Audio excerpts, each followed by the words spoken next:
Welcome to HTML Crash Course, and this is part 10, and we are going to add the headers to our website.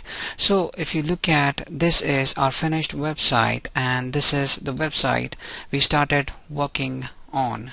Right. So what I did is, as per the plan, I got all the paragraphs, which I needed over here, and I put them in here. Now all I need to do is I need to put these headers, in between them in order to, making sense to our website. So first, I'm gonna start with the h1 tag, and it's appearing on the top of this. So I'm gonna go here. I'm gonna say tab h1. I'm sorry, that's wrong. And closing of tag h1 again, and in between the content is me and Abby. So I'm going to refresh here. Refresh this page, and you can see me and Abby start showing up.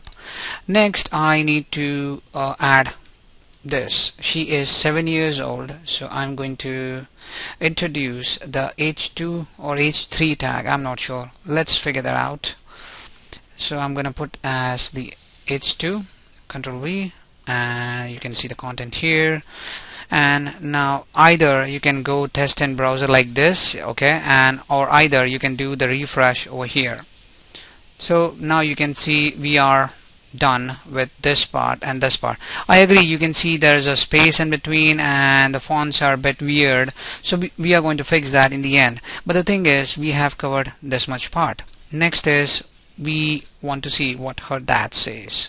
So that part will come after this first p tag. So I'm gonna put over here, okay, and again it's a big, so I need to use the h1 okay, and Control V, what my dad says, and I'm gonna do the refresh. So again we are catching up, so this much part is done.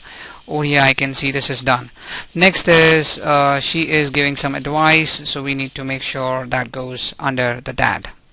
So it goes over here, and again it's going to be an h1, okay, closing the h1. Now it's up to you what you want to use. If you want to go for h1 is good, h2 again it's good. And now let's do the refresh, and as you can see the whole content is ready except the image tag. Right, I'm sorry, the image. We don't have the image. Rest all the content is the exact replica of what we have. Right. So up next we are going to look into the image tag.